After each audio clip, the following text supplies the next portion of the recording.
In the previous video, we mentioned that the management fee is, fairly set. We know what the cash flow for the management fee is going out of the fund and into the management company.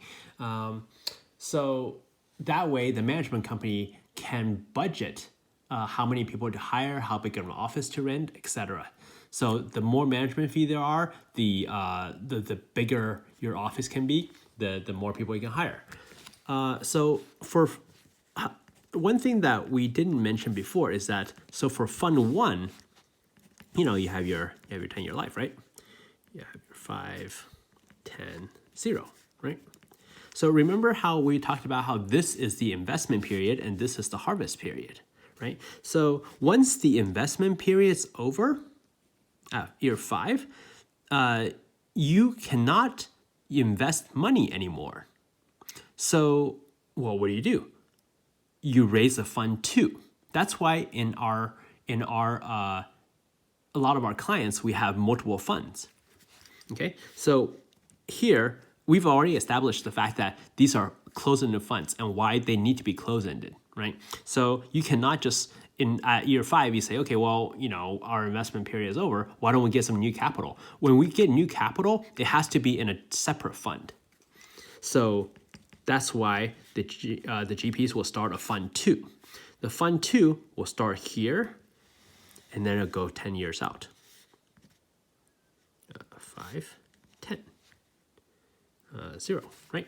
So for fund 2, you will have to start a fund 2. So here you have the management fee, and then you have the management fee step down here. So without a fund 2, your management fee at the management company is just going to go down a ramp. So you would need a fund 2 to replenish that management fee. So once the fund 2 starts, you have this management fee in addition to the ramp down of this management fee up here. And then, of course, as you can imagine, once this time is over, you have a fund 3. You have a fund 3.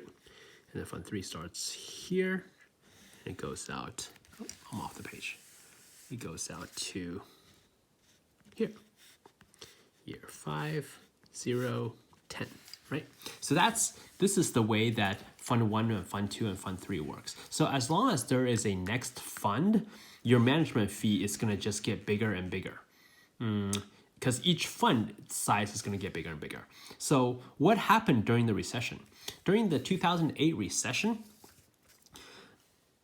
things were getting really bad. And say, for example, the company is here, right? The company is here. And then during the recession, during the 2008 recession, fund 3 is not coming because the recession is so bad that the company cannot raise a fund 3. So fund 3 does not exist, right? And as you can see, fund 1's management company or management fee is here, and then fund 2 can cover for the fund 2's management fee will cover for the ramp down of fund 1's harvest period, and then but there's no fund to cover for fund 2's ramp down of the harvest period. So that means the revenue at the management company is going to decrease. Okay, and that's very important why Standish exists, because when the revenue decreases, so you have a management company, management co.